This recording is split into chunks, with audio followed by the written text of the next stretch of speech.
ሰውየው ሙስሊም ከሆነ ህግ አለው። የሰው ሀቅ እንዳትነካ፣ የጎረቤት ሀቅ ጠብቅ፣ ካረድክ አንድ እግሩ ለጎረቤት ስጥ፣ ስትበላም በጋራ ብላ፣ ስትሰግድም ጀማዓ ስገድ። አሁን የሚሻለው ምንድነው ያላችሁ እንደሆነ ሙስሊሞች ሙስሊም ሁኑ። አሰላሙ አለይኩም ወራህመቱላሂ ወበረካቱ። ውድ ቻናላችን ቤተሰቦች እንዴት ናችሁልን? ዛሬ በአዲስ ቪዲዮ መጥቻለሁ። ለዛሬ ይዤላችሁ የመጣሁት ቪዲዮ ጠቅላይ ሚኒስትር ዶክተር አብይ አህመድ ሙስሊም አይዋሽም፣ ሙስሊም አያጭበረብርም፣ ሙስሊሞች ሙስሊም ሁኑ እያሉ መልእክታቸውን አስተላልፈዋል። እስከ መጨረሻው ድረስ የምትከታተሉ ከሆነ የምታዩንም ይሆኑ ሌሎች ምርጥና አስተማሪ ቪዲዮዎች አሉ። ታዲያ ቪዲዮ እንደተለመደው ሁላችሁም ላይክ በማድረግ እንድጀምሩ ጋብዛለሁ። ይህ ቪዲዮ እንዲዳረስ ደግሞ ሼር አድርጉ። ለዚህ ቻናል አዲስ ከሆናችሁ ሰብስክራይብ አድርጉ፣ የደወል ምልክቷን ይጫኑ። በቀጥታ ወደ ቪዲዮ። ቴምር አልገዛውም ዘይት አልገዛውም እያልክ እያዛክኑ አውሎ ሀጂ ሻዕባን ገባም አይደል? ሸህሩ ሻዕባን ሸህሩ ተሻዑ ቢልኸይራት ጥሩ ስራዎች የሚበራከቱበት የሚበዙበት የሆነ ወር፣ ከዛ ጋር ግን በሚያሳዝን ሁኔታ ሰዎች ደግሞ የሚዘናጉበት የሆነ ወር። ኡሳመቱ ብን ዘይድ ረዲየላሁ ዐንሁ አንዴ ነቢያችን ዓለይሂ ሰላቱ ወሰላምን ምን ብሎ ይጠይቃቸዋል? ሻዕባንን በጣም ጾም ስታበዙበት ያለው እሳ እንደው ከረመዳን ቀጥሎ እንደዚህ ወር የምትጾሙበት ወር እስከሌለ ድረስ ብሎ ሲጠይቃቸው ነቢያችን ዓለይሂ ሰላቱ ወሰላምም ይህ ወር ሻዕባን በረጀብና በረመዳን መካከል ያለው ወር ስለሆነ ብዙ ጊዜ ሰው ይዘናጋበታል፣ ስራዎች ደግሞ ወደ አላህ ስለሚወጡ እኔ ጾመኛ ሁኜ ስራዬ ወደ አላህ እንዲወጣ ፈልጋለሁ ብሎ ነበር የመለሱለት ዓለይሂ ሰላቱ ወሰላም። ከዚህ ምርጥ ከሆነ ንግግራቸው በጣም ብዙ የምናወጣቸው ጥቅሞች፣ አስተምህሮቶች አሉ። ከዛ ውስጥ ሰው በሚዘናጋበት ጊዜ፣ ሰው በቃ ዝንጉ በሆነበት ታይም አንተ የምታደርገው ዒባዳ አላህ ዘንድ በላጭ እንደሆነ እና ደግሞ ሰውነትን ለዒባዳ ማለማመድ ማዘጋጀት ላይ ትኩረት እንድንሰጥ የሚያግዝ የሆነ የሚያበረታታ የሆነ ሐዲስ ነው። ያው ቀጣዩ ወር ረመዳን ስለሆነ ሰው በብዛት ቴምር ገዛው ወይ ዘይት ገዛው ወይ ዱቄት ገዛው ወይ ብሎ ምግብ ነክ ነገር ላይ በብዛት ፎከስ ሲያደርግ ይስተዋላል። እዛ ነገር ላይ ዝግጅት ማድረጉ ማይጠላ ነገር ቢሆንም ልክ እንደዛ ነገር ላይ ዝግጅት እንደምናደርገው ሁሉ ሰውነታችንም ደግሞ ለዒባዳ ዝግጁ ማድረግ ላይ ብናስብበት። ረመዳን ሲገባ በአንዴ በጾም ሰውነትን ስታስተነግጠው ከባድ ነው። ሰውነትን መቋቋም አይችልም፣ ይከብዳል ዒባዳው ምናምን። ካሁን ግን ያለማመድከው ዒባዳ ረመዳን ላይ ይበልጥ ነሻጣውን ይሰጣል ማለት ነው። ሸህሩ ሻዕባን ቀጣዩ ወር ረመዳን ነው። እንዘጋጅበት፣ አንዘናጋ። ቢተውፊቅ። ሰላም አለይኩም ወራህመቱላህ። ወአለይኩም ሰላም ወራህመቱላሂ ወበረካቱ። ሀቅ ነው እንግዲህ አሁን ያለነው ሻዕባን ወር ላይ ነው። ቀጣዩ ረመዳን ነው። አስቡት፣ ከአንድ ወር በታች ነው ጊዜ ያለው ለረመዳን እና አላህ ስብሐነሁ ወተዓላ ረመዳንን ያደርሰን። ታዲያ ረመዳን ያደርሰን ብቻ ብለን ቁጭ ማለት ሳይሆን በዚህ በሻዕባን ወር ላይ ለረመዳን ልዩ ዝግጅት ማድረግ አለብን። እኛ ትኩረት የምናደርገው ቴምሩ ላይ ነው፣ የቤት ዝግጅቶቹ ላይ ነው። እነሱ ነገር ላይ ትኩረት አናደርግ ማለት አይደለም። ከሱ በተሻለ ግን የበለጠ ትኩረት ማድረግ ያለብን ረመዳንን እንዴት ነው ምጾመው፣ እንዴት ነው ኢባዳ ማደርገው፣ ሰላቴ እንዴት ነው መዘጋጀት ያለብን ይመስለኛል። ኢቭን ዱዓ ሁላ መጻፍ ያለብን ይመስለኛል። እንግዲህ የረመዳን የዱዓ ወቅት ነው፣ የቁርአን ወር ነውና ለዛ ካሁኑ ራሳችንን ማዘጋጀት ማለማመድ አለብን ብዬ አስባለሁ። ነፍስ ናትና ታስቸግራለች። ወደ አላህ መንገድ ቀጥ ለማለት ስንፈልግ እሷ ዞር ትልብናለች። ስንወድቅ ስንነሳ፣ ወደ አላህ ለመሄድ ስንፈልግ፣ ከአላህ ጋር እርቅን ለማድረግ ስንፈልግ፣ ሌላ ጊዜ ደግሞ ስንወድቅ በዚህ ሁኔታ እንኖራለን። የሰው ልጆችንና እናጠፋለን፣ እንሳሳታለን። አላህም ነፍሳችንን ጫን እንድንል ሸይጣንን ገለል አድርጎልን ረመዳንን አላህ አቀረበልን። አልሐምዱሊላህ።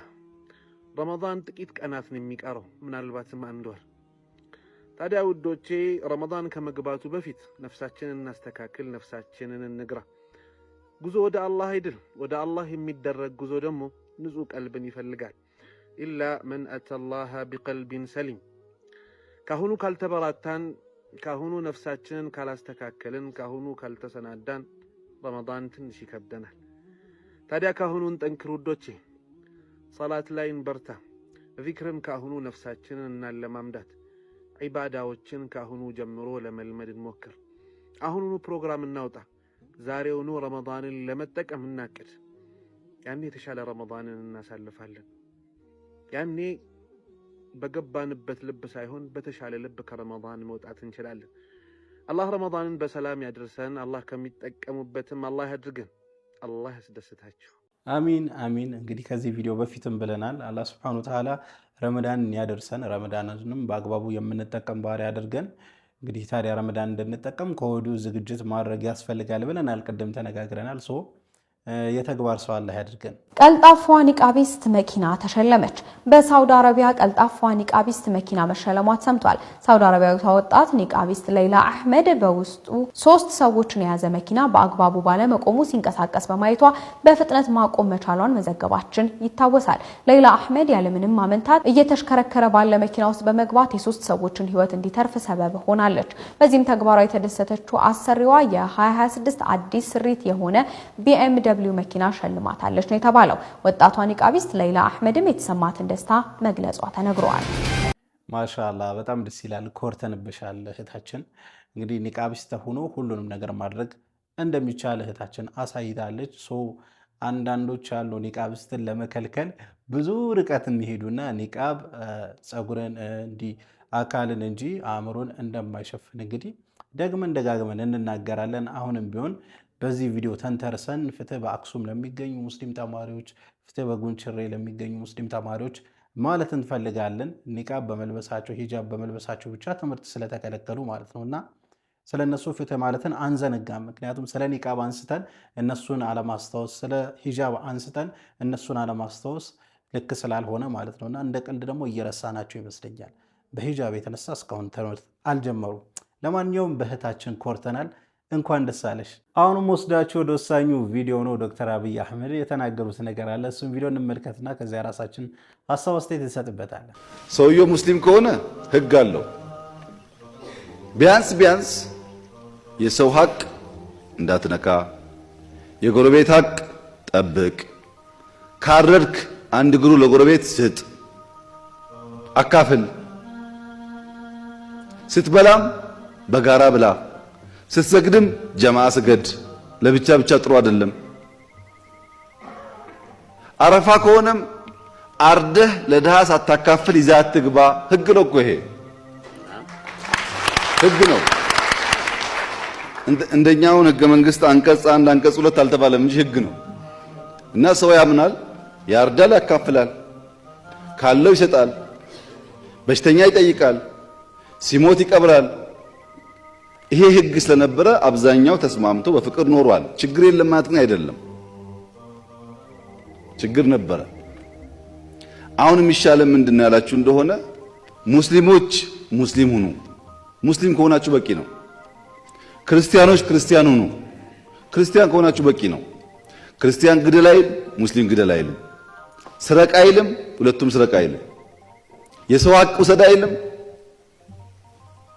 የምታውቁት ነው። ሰው እስላም ለመባል ጣቂያ ያደርጋል፣ ክርስቲያን ለመባል የሆነ ነገር ያደርጋል። ግን አይደለም። ቢሆን ኖሮ እንዴት ሶማሌና አፋር በጥይት ይገዳደላል? አይፈቅድማ። እስልምና አይፈቅድም። እሱ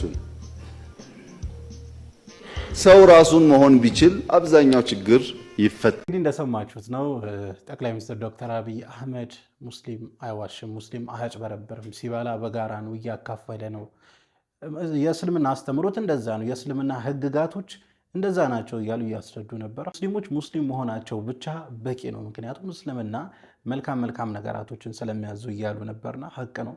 ጠቅላይ ሚኒስትር ዶክተር አብይ አህመድ በተለያየ አጋጣሚ ስለ እስልምና በጣም መልካም የሆኑ ነገሮችን ሲናገሩ እመለከታለሁ እና እጅግ በጣም ነው የእውነት ደስ የሚለኝ። በዚህ አስታውሳለሁ ኖቤል ፕራይዝ ላይ እንደውም የኖቤል ተሸላሚ በነበሩበት ሰዓት ኢቭን ከቁርአን ጥቅስ አውጥቶ ነበር ንግግር ሲያደርጉ የነበረው በዛ በትልቅ መድረክ ላይ እና ይሄ እጅግ በጣም ደስ ይላል። አንድ ሰው ለእምነት ክብር ሲኖረው፣ ለሃይማኖት ክብር ሲኖረው በጣም ደስ ይላል። ብዙ ጊዜ የሀገር መሪዎች ላይ ይህን ነገር ስለማናስተውል ማለት ነው ለሃይማኖት ቅርብ እንሆን፣ ሃይማኖተኛ እንሁን በፍጹም አይሉም። ስለዚህ መልካም ነገር ስናይ እናድንቅ ለማለት ነው ይህንን ቪዲዮ ያመጣሁት። ለማንኛውም ለዛሬ ይዤላችሁ የመጣሁት ቪዲዮ ይህን ይመስል ነበረ። ቪዲዮን ከወዳችሁ እንደተለመደ ሁላችሁም ላይክ አድርጉ። ይህ ቪዲዮ እንዲዳረስ ደግሞ ሼር አድርጉ። ለዚህ ቻናል አዲስ ከሆናችሁ ሰብስክራይብ አድርጉ። የደወል ምልክቷን ይጫኑ። ኢንሻአላህ በቀጣይ በአዲስ በቆንጆ ቪዲዮ እስከምንገናኝ ወሰላሙ አለይኩም ወራህመቱላህ ወበረካቱ።